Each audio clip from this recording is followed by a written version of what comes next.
They're coming to get you, Barbara.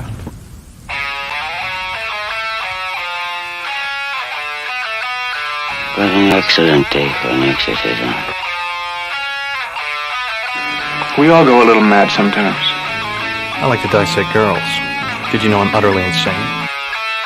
I am the devil, and I am here to do the devil's work. We have such sights to show you.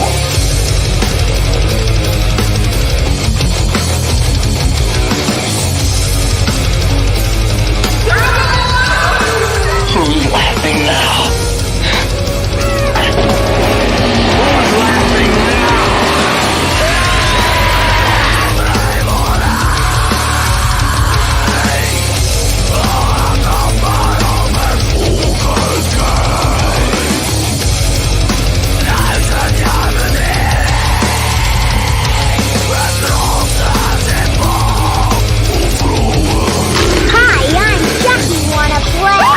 I'll drive you crazy. I'll kill you all. I'm the best play you've ever had. I am your worst dream come true. I'm everything you ever were afraid of. They're here. Oh my goodness. I love that intro. I'm sorry, guys. I'm my own horn right there. I freaking rock out every time. It makes me happy. Let me make sure I turn my phone down really quick. And look at this. What is up, Joshua? I like the sound of everything except for 28 degrees right there. That sounds terrible. But moving to Vegas in the next year, that's awesome, brother. Wow, nice. Yeah, I got to do that. Frankie, I sneezed and my six flab hurt. I'm so sorry, bro. Six flab. I made a six flabs. Oh my gosh. I'm mean. He's my brother. I'm allowed to be mean to him. All right. He doesn't make us drinks anymore. I can be mad at him too. You know what? Fair. Fair. Yeah. I was watching old episodes and I'm like, man, I really miss Frankie. Yes.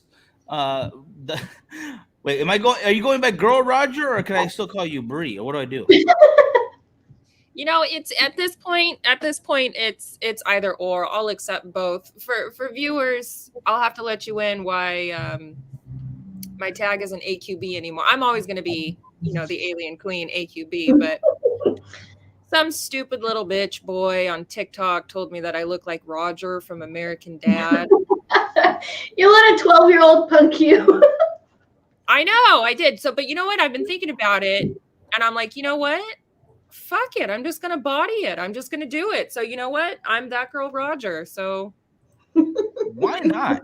That's like the best okay, little 12-year-old piece of shit. You. Dude, TikTok is fucking wild. It's wild. I love it. I hate it all the time. It's hilarious, and I find a lot of cool stuff on there, but then at the same time, I'll post something really cute, or like I'll comment something really cute, and then like if it's the wrong night, if it's a full moon or something, I'll get like 100 people being on there like, fuck you, bitch. And I'm like, I said something. Dude, I've been called a racist. I've been called stupid. Somebody by people with no profile pictures. Exactly. Yeah, that's the worst part, when they have no profile picture. Fuck them. It's no profile picture, no videos of their own. A month ago, somebody called me an anti-Semite. I'm like, what? Like, I just said that puppy was cute. Why would you fucking? It's like I want to do a TikTok dance. There's nothing else. Dude, I remember I said something about how PETA always says fur is murder and all that shit. I'm like, well, that seems really racist to me, because most indigenous people wear fur and hunt and use fur for like religious practices and shit like that. And I'm wrong. I was told by these 13-year-olds online, I need to check my privilege. I was told by a 21-year-old white girl from Iowa that my interpretation of indigenous history was incorrect. So Well, she's from Iowa. She probably knows a lot. I mean, that's it. That's where the line gets drawn. But yeah, 21. I pretty much knew everything. Like, I don't think I've learned since. So, oh man, 8 years. Yeah, people never learn and grow ever. No, people don't change. What? Get that shit out of here. Change? Change? Yeah. What am I, Barack Obama? God, get me out of here. Change Anyway, with her.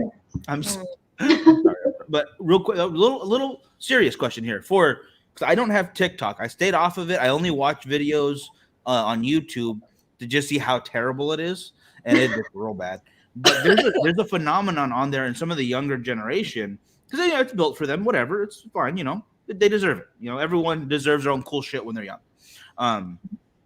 There is a trend though I'm seeing of a lot of kids coming out as DID, mental disorder, where they have split personalities, and there was a couple of articles that was like, it just seems so much more than I've ever seen before in my life, and it just seems so staged. I don't want to tell them like, go fuck yourself, it's a kid, like whatever. But whatever, do it. Go for it. If that little 12-year-old punk ass told me I look like Roger, fuck them kids. Whatever. But it's crazy. Like, mental health is being super exploited now, and people are just throwing words around like, oh, I'm neurodivergent. It's like, no, you're just fucking ignorant. that's my question to you guys. Like, is it gone too far on some of this stuff? Because absolutely. Because there are pretty normal kids I've seen saying, oh, I'm neurodivergent, I've been diagnosed with autism. Like, no, you probably haven't. You haven't been, I guarantee. If I hear the word gaslight misused or used incorrectly one more time, I'm gonna be like, just This is why aliens don't visit us.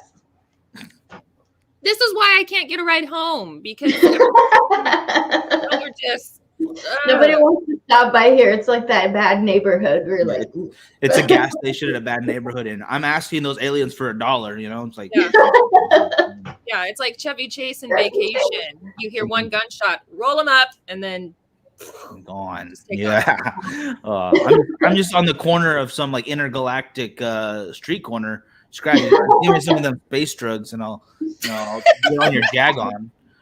But whatever. What? All right, way off topic. I'm so sorry. Oh god. Edmund Kemper. I like to kind of start the show with a little rant. I think that was a solid one too. They flew over Alabama and said, "Fuck that." Yeah, I wouldn't go there either. Yeah. That's on a plane. I would fly a little faster, please. I don't want to go there. Right. Call it. Right. Earth is ghetto of space. Is the ghetto of space. Yeah, that's correct. Stop here for a coffee and a microwave sandwich. Hey, I mean, I was just talking about this earlier. Again, we're going way off topic, but I was just talking about this earlier with a friend. I am not ashamed to admit that I partake in gas station food. Same. And honestly, a microwave sandwich, it doesn't sound wholly terrible. I mean, like a nice ham and cheese. Yeah, one of my most favorite things. Totally fine. Favorite things in the whole world are those little, or they're not little, they're like an inch wide, but those taquito things from 7-Eleven. What are they called? Tornadoes? Yes. Oh my gosh, yeah. Or the barbecue chicken rollers. Oh. Joey and I called we call it Fat Girl Nights. When we just fucking splurge on junk food. We do it maybe once a month. We always, not always, but sometimes we'll go to the gas station and get nachos. Nachos, dude. Stop it. That's it. Yeah.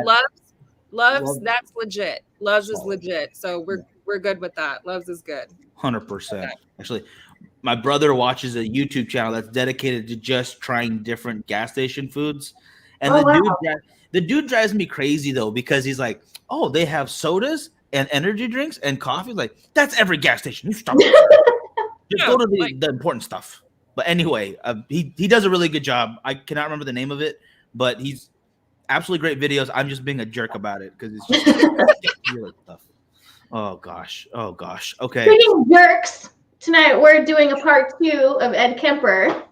Quite possibly the biggest jerk, literally, maybe. Big jerk. I mean, he's a pretty big jerk in many Big, ways. meaning like, holy shit, this motherfucker is huge. I believe he was a good foot and a quarter taller than me or something like that. No, maybe at least a foot. Both long-wise and wide-wise. Yeah, he was like almost 300 pounds, like 6 foot something. Yes, he's 6'6". I think at this point he's 6'9". 6'9"? Oh, geez, maybe I was wrong. Maybe, I don't know.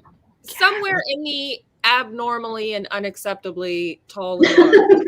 Like just too much. Creepily large. Right. You shrink your ass downsize because he is giant. But he's pushing, I think, 400 now.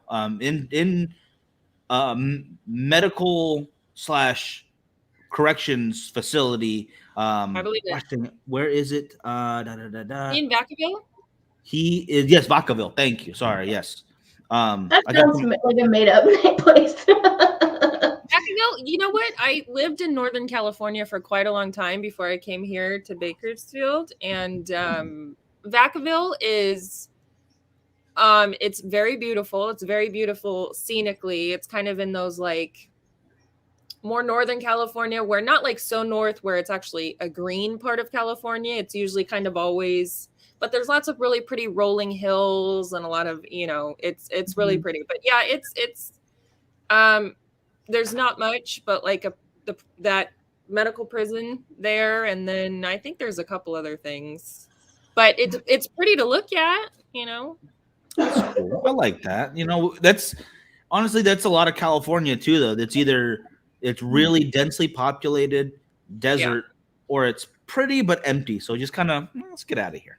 Yeah, I'm pretty but a little empty. I'm gonna mute that. That is wrong. Wrong. Gorgeous and full of insightful things. I'm putting you in self-harm timeout. No. Don't be saying things like that. Miguel, that's actually really sweet. I like that. Aw. What do you call it? I'm awesome, I guess. I don't know.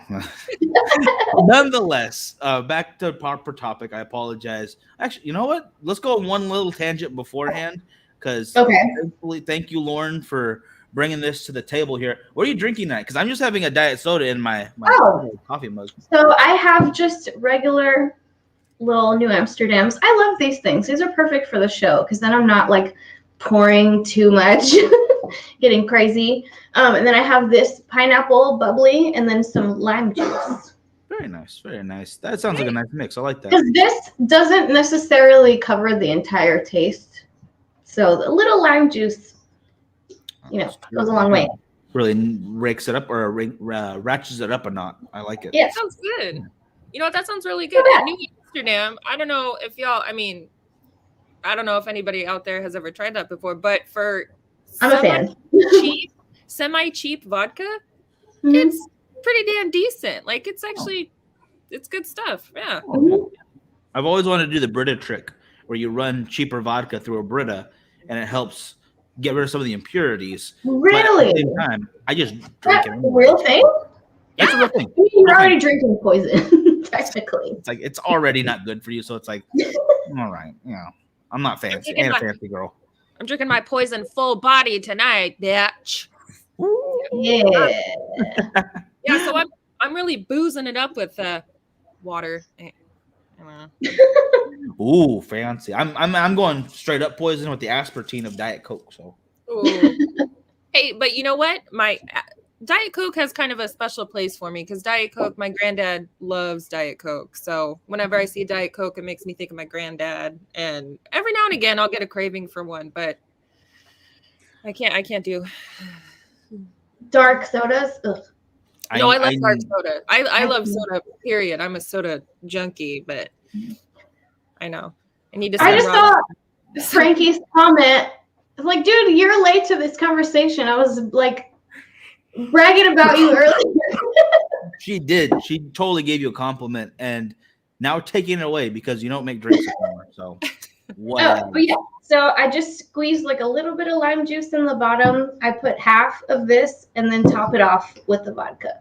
I like that. Cheers. That's a nice mix. Right. Pepsi Blue and chocolate Dr. Pepper. I have never had a chocolate soda in my life. That sounds crazy. I remember Pepsi Blue though, and if I remember correctly, it was actually okay. But a chocolate Dr. Pepper, that just sounds like a cup of diarrhea. I don't know. I don't. Yeah, I'll have a large glass of poo and bitters in. I'm down for chocolate milk with a crazy straw once in a while. I'm down for a Dr. Pepper once in a while. I'm not gonna living the life. Oh, okay, so he says it's disgusting. Okay, good. Okay, all right. I'm not missing. Crisis averted. We've been told it's a no-go, so we're not going to do it. Speaking of disgusting, let's get back on track here. Yeah, dude. All right. So we left off. He got out of the mental institute after killing his grandparents, a Miss Maud M. Huey Kemper and Edmund Emil Kemper, Senior, 72 and 66, or 66 and 72, excuse me, respectively. He served enough time to where he basically got to read paperwork from other criminally insane people and kind of see what the system wanted him to be in order to be free. Like, he was a young kid when he was in there. So I'm guessing that some of the physicians, I guess you would consider them, the doctors there, maybe kind of took a shine to him a little bit more, thinking they could help him and gave him a little more responsibility. And that I think that kind of led to how he got away with stuff later on. Oh yeah. Yeah. He was super intelligent too. So it's like they probably saw a lot of potential in him and they didn't want this to ruin his life. But we all know that at a certain age, like there's no going back for you. It's true. Yeah. Yeah. I mean, he was killing animals before 13. So at that point, like, you're already lost, dude. Burying cats alive, decapitating them, just because one liked his sister more. Yeah, that's intense. Like, yeah, my pets liked my sister more than me. I'm not gonna kill any of them. No. Right. You killed the sister. No, I'm kidding. Yeah. Just kidding. But well, that's kind of what he wanted to do anyway. That is true. That is true. And real quick on the point of how smart he was, little fact here: if you go to crime investigations, crimeinvestigations.co.uk, they have a list of serial killers and their IQs, and he is 1, 2, 3, 4, 5th from the top for highest IQ serial killers. So that's crazy. Interesting. Smart dude. And see, and that's like the double threat, because I mean, at least in my opinion, if you got, sort of rounded up, or because I think, like, if you got into wrong place at the wrong time with a murderer who might be kind of stupid, I mean, you got a 50-50 shot, right? Because I mean, yeah, you might still get killed, but at the same time, you might be able to outsmart the thing. But Ed, I mean, he's intelligent, so I mean, but I don't know. You might still might still get stuck. But I see him actually being too intelligent for what he's doing, and I'll bring that up again later on at the end. How he gets caught, which is not even actually being caught. Which is crazy to me. The reason he stopped, but we'll go into that towards the end, because we have quite a few deaths to go into. So he moves in with his mom again for the time being. She's Cornell. God damn it, Cornell. Cornell Kemper. Love this shit. Oh my God. Well, she worked over at Stanford University. I forget what department she was in. She wasn't a teacher, but she did work on campus. She had full access. And one of the things that he asked of his mother was to hook it up. He wants to meet some college girls, and she would not, because good call. He shouldn't be around. Right. Well, I think we might have talked about it last week. She obviously abused him, and this was the main reason why he hated women. But she locked him in the basement because she thought that he would sexually abuse his sisters. So of course, there's no way that she's going to introduce him to some girls at college.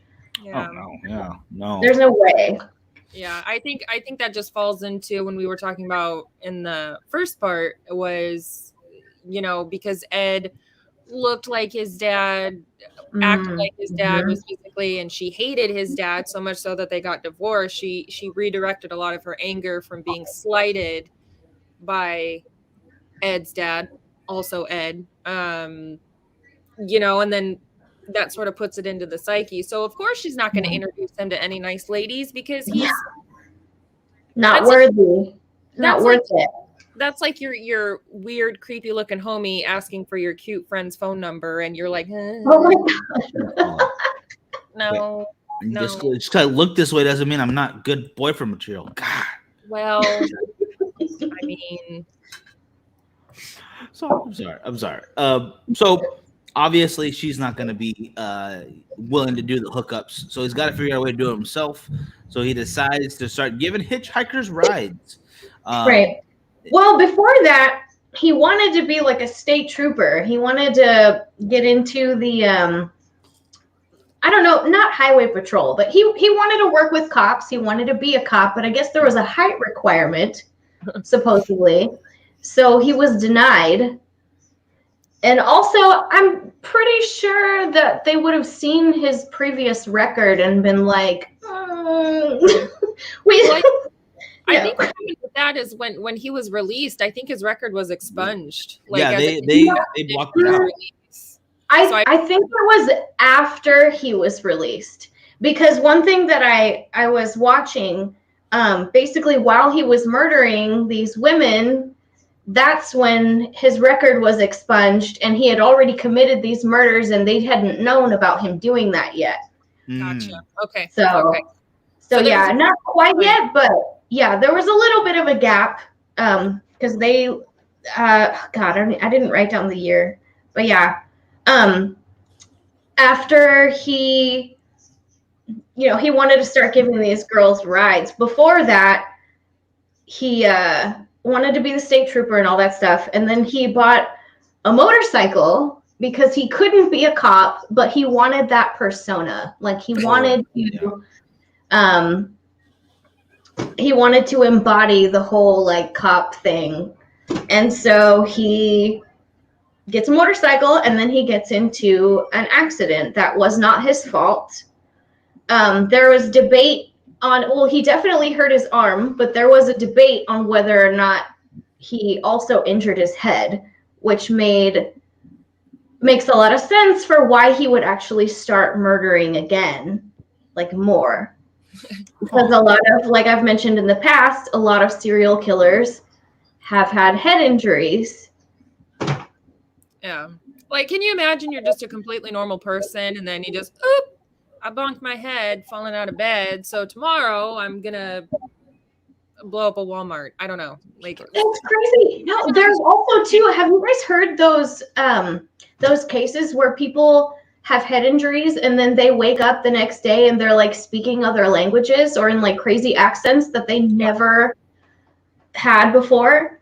Yeah. It's crazy to me. The brain is so fragile. It's fragile, but has the most responsibility next to our hearts, probably. But one can't go without the other. Right.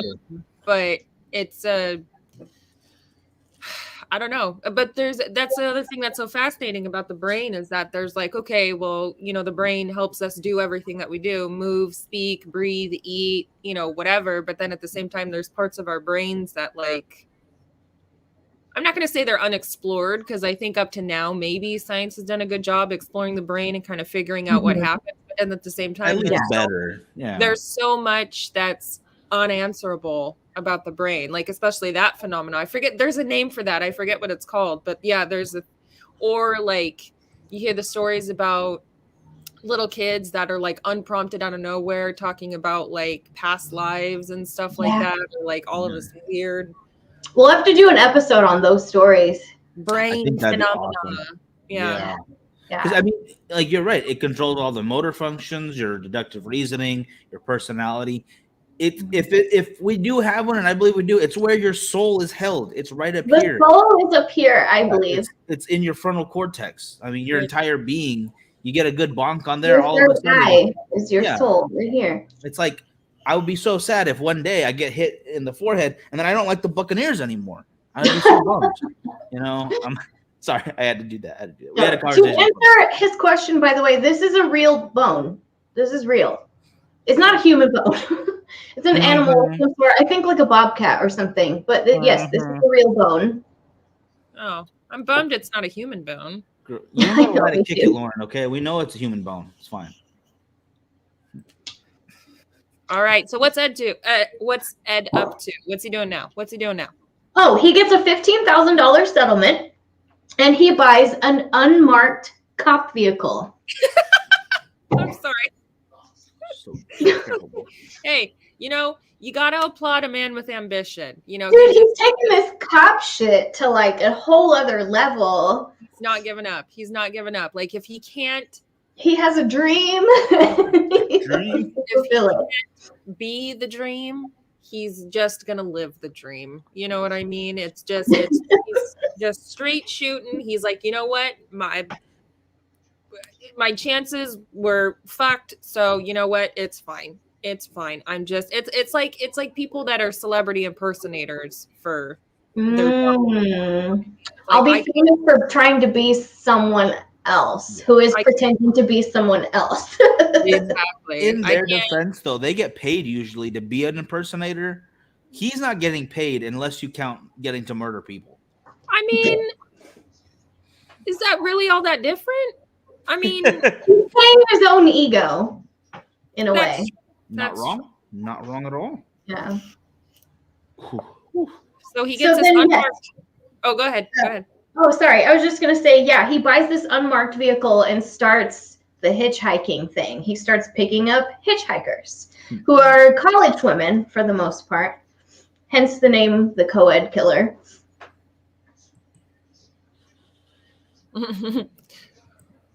So I think this wasn't far from here. I think this was in Santa Cruz is where all this stuff was happening. Mm-hmm. And there were Fresno State students. Oh. Some of them were Fresno girls. Oh. So not far from here. Yeah. Not far at all. Good old Ed, keeping it local. Support local business, you guys.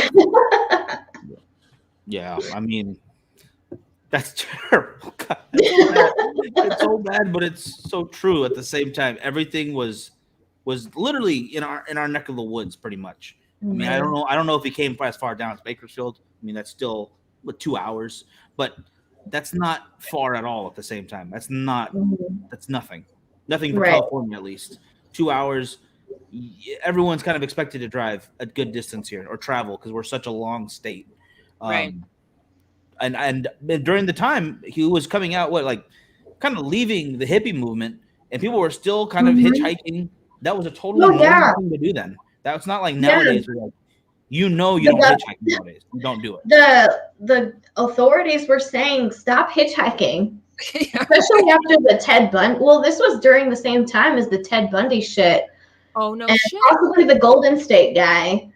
Yeah, definitely, because he don't hitchhike, and yet people are like, fuck it. I mean, that's just what you did. That's how you did it. I mean, if you were in an area where you couldn't catch the bus, or if you didn't have money for the bus, you just right. Well, my mom too would say that when my mom was a kid in the 70s, and she would talk about just her siblings would stick stuff in her backpack like drugs, and she'd just walk down the road with the drugs in her backpack and then give it to whoever they were gonna try to sell it to or give it to. And she would go down to the corner store and get cigarettes for her siblings. She was a child, and they would just sell them to her because back then it wasn't a big deal. Like there was an honor system. Same with hitchhiking. There was an honor system. You didn't expect these things to happen until they did. So what you're saying is your mom was a drug mule. As a child, yes. A child. Times have changed. Times have changed. I mean, I wish I could just, put put a weed sack or something and a kid's, sparkly unicorn backpack and just be like, okay, why don't you give this to your teacher? They're gonna give you some money. Bring it home. Watch your teacher. Learn how they flip this at your school to the other teachers. Oh my gosh. But no, that's totally a real thing. Like not so much the drug part, but just buying cigarettes like for your grandparents. Just go down the local store. They already know everyone by name. It's a very those communities were a lot tighter back then. And there was a lot of that in California. I think everyone just thinks of California as my mom lived in California her whole life, so my mom's from Ontario, so that area. Everybody's like, yay, California's fun. There's the beach and Disneyland, and it's like, oh boy. Highest concentration of cults in America. So everybody, there's a reason why everybody comes to California, and often it's not for any of the aforementioned stuff I said. Right. Yeah, usually not. That's the sad part. But that stuff's awesome. Drogas. There was a reason why the Manson family was in California. There's what else? Wasn't Nexium here in California? Gosh. Heaven's Gate was California is where all the beautiful people came to try and be in Hollywood. Yeah. Well, if you can't do it, start a cult. So his first victims were Marianne and Anita. I'm so dumb. I didn't write their last names down. It's Pesci, Marianne Pesci, and Anita Lucchesa. Lucchesa. Okay. Wow. Lucchesa. So I could be pronouncing that wrong. They were not. They what am I trying to say? They had gone missing, and they had only found certain body parts. They didn't know that he had done it yet. Anita was never found. Her body was never discovered, and Marianne's head was found on August 15th. Kidder! Distracted. Just really movie. Sorry to sidetrack. Here's one of my creepy creatures. That's Duncan. I didn't know he was in here, and he's trapped in here. So if you hear in the back, because he can't get out. Sorry about that. Super cute. It's just a rule. Whenever you have like a video thing going, and there happens to be an animal, you have to show the animal. Oh, I know. Trust me, my dogs. In past episodes, we've seen their little ears or their little tails on screen, or like Lily would jump on me. Curious creatures, love it. Yeah. They want to do what we're doing. Yeah. I think Duncan's more interested in leaving. He's like, I'm not going to be a part of this conversation. It's like killing cats. No, let me out. Right. Yeah. Duncan's a sensitive creature. He's like, I can't be a part of this right now. I have to go. Poor guy. Oh, real quick, Joshua. No relation to Joe Pesci. I was gonna say Joe or your cousin Vinny. No, no. Vinny Pesci is such like sounds like such an Italian name. Right. Definitely. But from my understanding is he picked them both up, which he does a lot of, or he does at least 2 double murders, right? Which is not very usual, I would say, right? Like that's not a common thing for a single guy. Right. He removed. Oh my God. He removed their heads, which I'm pretty sure all of his victims he decapitated them. Yeah. He removed the heads and the hands, and then he proceeded to sexually assault their decapitated heads, which is very, very weird. I mean, I'm gonna sound like, it's creative, I guess. I mean, well, they can't talk back. Well, oh God, I'd rather you be able to talk back. I don't like it. I don't like it one bit. Well, that's because we're somewhat normal.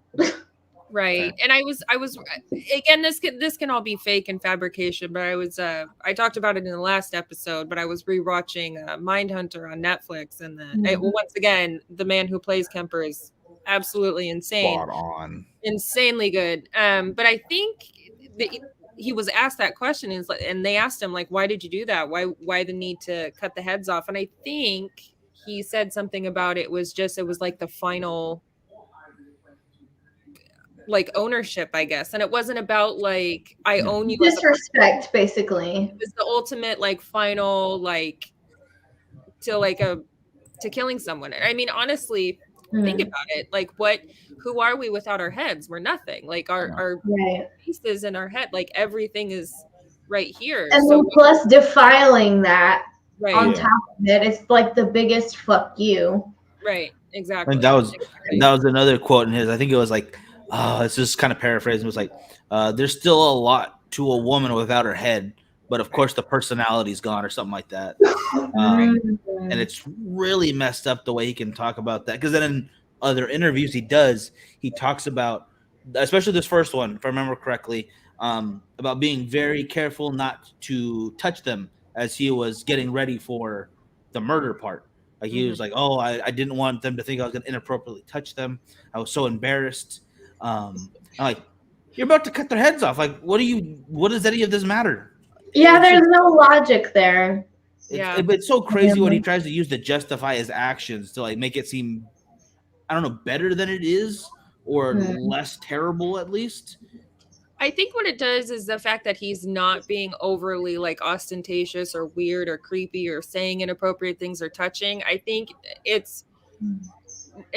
for me, it's kind of two things. Like, number one, it's letting the eventual victim, it kind of lets their guard down a little bit, so they can, like, well, granted, hitchhiking is super common, but still, maybe at some point at least one hitchhiker had to think in their head, like, oh, this person's kind of weird, why did I get in this car? But it lets their guard down, so they're like, oh, okay, well, hey, we're hitchhiking, but hey, this guy's cool or whatever. And then I think then when an eventual attack, like, does come, it's even more of a shock, because you're like, you're in your head, like, wait a minute, I thought you were cool, like, what is this? So maybe with that guard down, and then all of a sudden you're thrown into, like, holy shit, this dude's grabbing me up, like, you're kind of in shock more. You don't really, like, fight back, because you're just like, whoa, like, you're just kind of thrown into this, like, I don't even know what's happening, because one second I'm talking to this dude about, I don't know, school, I don't know, whatever. Yeah, you're talking about how your day's going and how you have to study for this final because these are coeds. And then all of a sudden this dude is literally, because he's so massive, like, grabbing you by your arms and throwing you out of the car and stuff like that. So it kind of like, you just don't even know what's going to happen. Yeah. Oh, Richard says, do you think he would kill again if he had the chance? Probably. He said that before. Like, I don't know when the last time he interviewed, but the latest, or the most recent ones, I believe he said that, like, if he was out there, he would have killed. He would have continued killing. And he could have, because they were nowhere near his tracks. Like, they had no idea it was him. Yeah. And fingerprints were like, meh. Nothing, not yet. Especially the DNA stuff. There's no way that they would have really been able to tell. DNA wasn't as advanced as it is now. I think the only thing that they had really for DNA at that point was maybe blood, I think. And even then, that was kind of a... Wasn't used, really, yeah. Yeah, it was even kind of in the OJ case, it wasn't used. Yeah. And that was 90s. Like, don't even... I can't even get into the OJ shit right now, because... We'll do an episode on that, trust me. I will go off that cliff. I will... We'll go off on it. So, all right. So Ed start doing his killing thing. How many co-eds did Ed? I know 6. It was double digit. 6. Yeah, 6. 6 he killed 10 people total, but he killed 6 women. Yeah. 6 co-eds. Okay. And, it was it started with the grandparents. And so grandparents is 2. And then Marianne and Anita, and then the third one was Aiko. Yes. I think that's how you pronounce her name. She was strangled and raped and he put her body in the trunk and then went to a bar and hung out with his cop friend, getting drunk with them. I don't want to pan over her too much because Aiko Ku was the youngest victim he had at 15, just trying to get a ride into San Francisco because she missed a dance class. And there at one point he said that he locked himself out of the car and left his gun in there, but she's a tiny little girl, freaked out so bad she let him back in. Oh, well.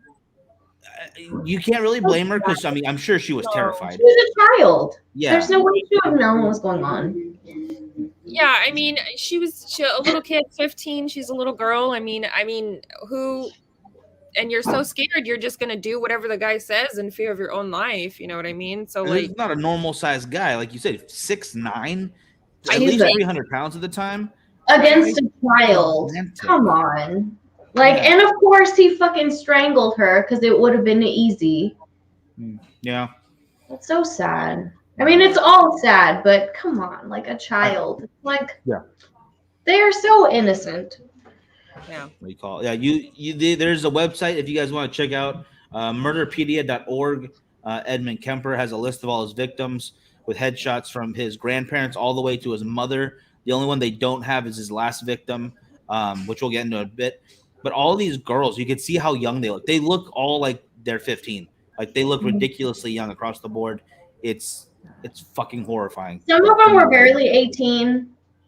Yeah, most of them. I think college age is like sometimes 17. Sometimes people, because I graduated high school at 17 and I would have gone into college at 17. Yeah. So, I mean, I'm not smart enough for college, but 17 to like 20 something. If you're going to like a 4-year, that's like 21, 22. That lady who graduated at 80, whatever, old as you want, but pretty young too. Real quick for Gary, we have not gone into the ending how he got caught, but no, not yet. We're getting there. The crazy, I'll tell you right now, not so much the authorities doing the work this time. No, not at all. Barely.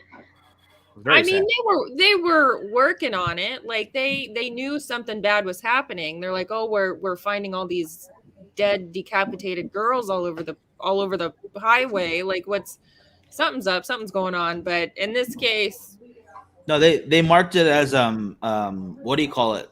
Suicides. Everyone was popping their own heads off and hiding them in the forest. No, I'm just kidding. That's not real. That's not real. And some of them even he had thrown into the ocean, which I think was his next one, Cindy. Oh, but his Aiko, this poor girl, he dismembered her body, of course, and he hid her body in his house. God damn. I think. What was so special about Aiko that he did that? Because usually all the other ones he just disposed of. I don't know. I wonder what it was about. His next one, Cindy, which he shot and killed, took her body to his room. I think she's the one that he hid under his bed or something. And then later took her dismembered body to the ocean and dumped her in the ocean. Yeah. I think it might have just been the escalation. Like the first two kind of left them where they were. Yeah. Aiko was probably tinier than everyone else, just size-wise, so he kind of felt safer bringing her. And then finally, like Lauren said, hiding a body under your bed. Cindy's head, he actually buried in the backyard facing his mother's bedroom because he said that his mother always liked people to look up to her. That's fucking psycho shit. Yeah. Like, of course. It's a really good play on words, though. So I will give him that. It's pretty clever. I don't know. So when does Mom happen? Is he already like in deep into his little trail of terror that he's already doing? Is that like at this point he's already killed 4 women or 4 girls and women. He doesn't get to her till the last one, so there's still at least one more girl before he kills his mother. Okay. The next is a double murder this time. Oh, that's right. It's another one. So 2 more, and then his mother. Yeah, it is. There's Rosalind and Alice. You know, the thing that's interesting about this, and I don't know if this probably was not on purpose at all, but I'm just noticing that Ed has just managed to find women that have really, really nice names. There's Rosalind, Alice, Aiko. Who were the first ones again? Marianne. Yeah, and then Marianne's cute. It reminds me of little old ladies. And then Anita. Okay, yeah. So I mean, I don't know if that Cindy's a cute little name. Yeah. So like you hear these names and maybe it just kind of, I don't know, it already pulls at you because these horrible, horrible things that happen to these poor women and girls. Maybe you just hear their names and it just makes you think, like you hear a name like Cindy or Alice or Anita and you're just like, oh, these are just, sweet, nice, probably kind. It just kind of pulls you even harder because you're like, oh, they have a picture for almost every single one of them here. They look like college girls. They're pretty girls from the 70s. Yeah. And it's something you wouldn't expect their fate to be. Right. You see these people and you see, okay, they're gonna go get their college degree and then they're gonna go live life. Right. This is what's happening next. It's nothing like this should come into their future. No one's future, really, nobody. But it's that thing. There's a term for it in the U.S. I think it's a worldwide phenomenon. Everyone has their own subgenre of it, but it's called the less dead. And in every area, there's their own version of that. For instance, Mexico's is more indigenous people, so the darker your skin is, the less dead you are, and they will do less investigation into your murder, which is very sad to say.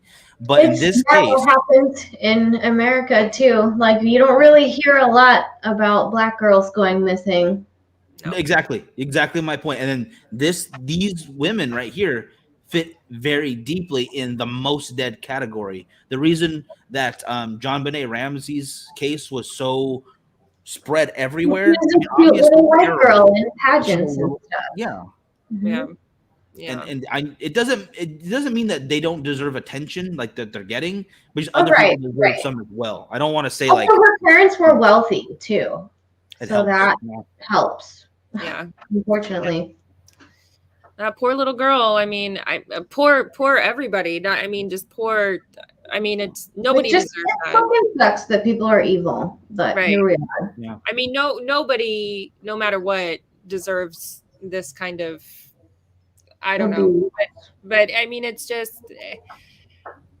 It's heavy. It's heavy stuff. Yeah, for sure. There's no good answer for it because you don't deserve less attention for one group of people just because they're not getting enough over here. They both deserve more. They both deserve better than they're getting. It just is what it is. So after the death of Rosalind and Alice, Rosalind being 23, Alice being 21, so older than his other victims, it finally comes in to his mother, who I believe, what is her name again, guys? Cornell. Yeah, Cornell. I honestly don't give a fuck that he killed her because she is the reason for this insanity. I think she's a huge factor. Yeah, I feel like Cornell, his mom, was kind of like the Deus ex machina of like all of his. I mean, had he not had the ending to his little spree that he had, I feel like he totally would have just kept on going. But I think like mom was like his pièce de résistance, like of all the shit that he was doing. So let's get into mom. What happens to mom? Oh man. He takes a claw hammer one night when she's asleep in her bed, and he just beats the shit out of her in her head with this claw hammer. He has sex with her mouth. Cut her head off. Cut her head off. Her. Of course, it's a given. Decapitate, then fuck. And, he cuts out her larynx and shoves it down the garbage disposal. This. Yeah, because to me, that's like a psychological fuck you, like a weird thing. Because his mom used to scream at him all the time, yell at him, say awful things to him. So he took her voice box and shoved it down the garbage disposal. Oh yeah. Which Makes sense to me. He would scream at her head. He actually kept it for a little bit. He did. He kept her head, and he would use it as a dartboard. He would just throw darts at her head, scream at her.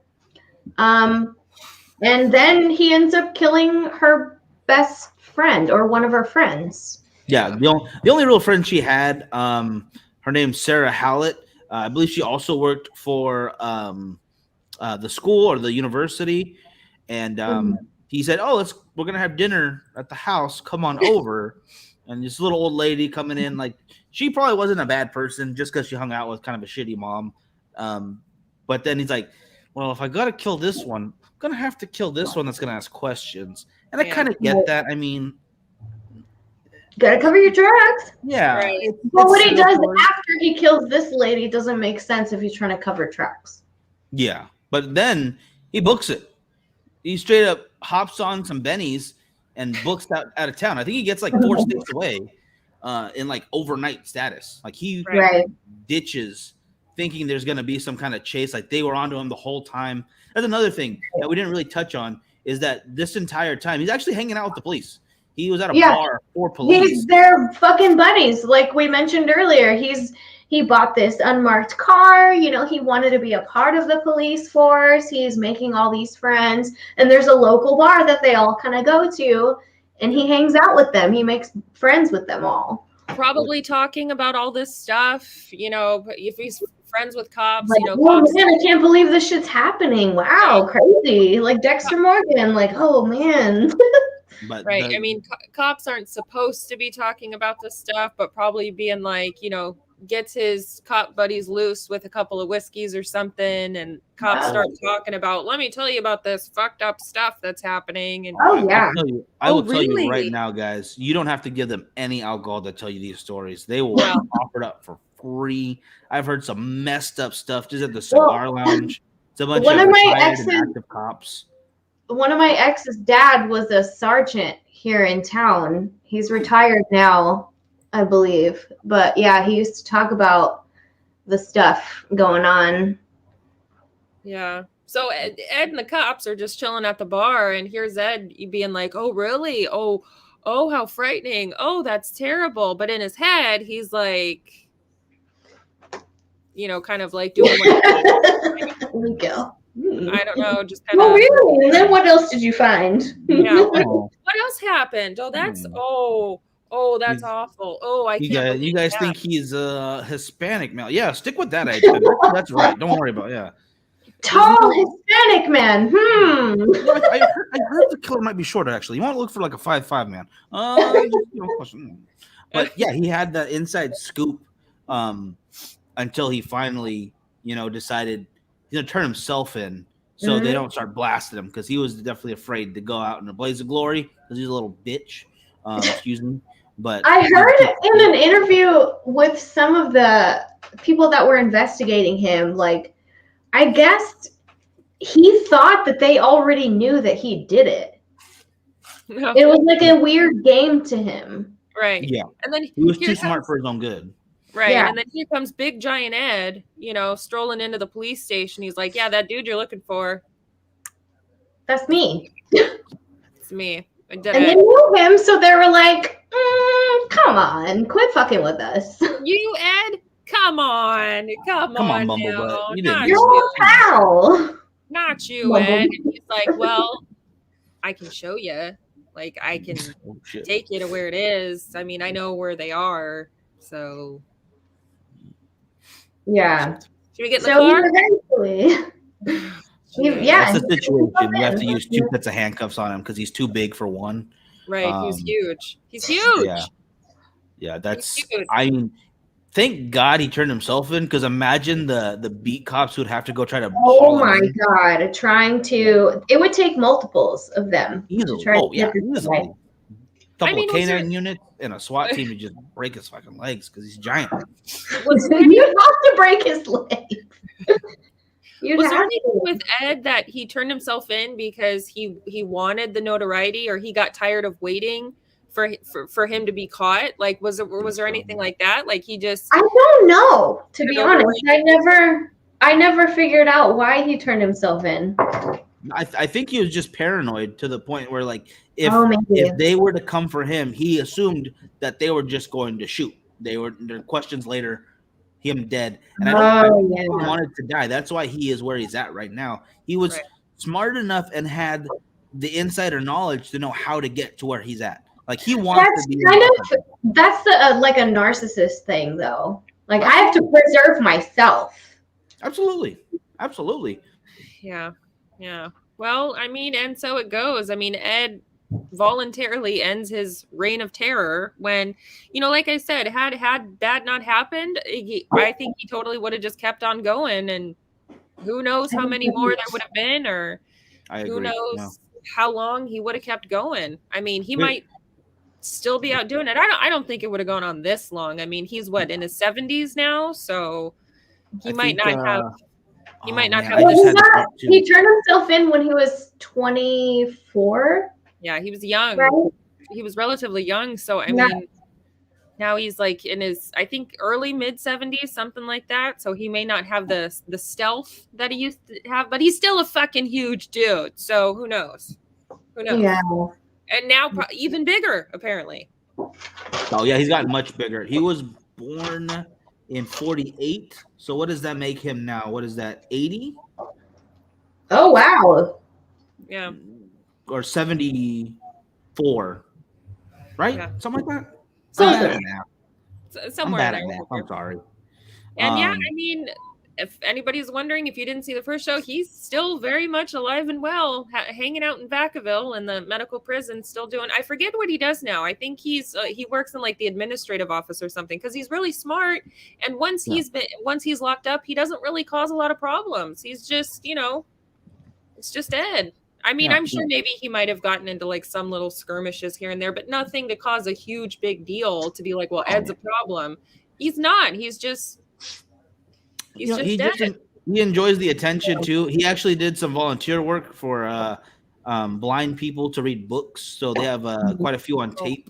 That's right. He did audiobooks or something like that. Yeah, or just interviews too.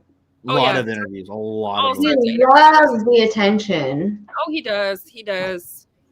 And you know what? That's the other thing that was so interesting about his case, is that when he never withheld information, he was very loquacious about saying, yep, I did this, and then I did this, and then there was this person, and then it was there. He never lied about anything, never held anything back. He would still, to this day, if you ask him, 100% forthright. I mean, I think the trial was like a done deal, because he was like, yep. Yeah. He was cooperating the whole time. Well, until one point, I think he tried to take back everything he said. Well, at one point, and then I don't remember what happened with that. I know he tried to just basically say, well, no, I take it back. I didn't do it. Like, I was lying. But and then, of course, all these cops are like, Come on.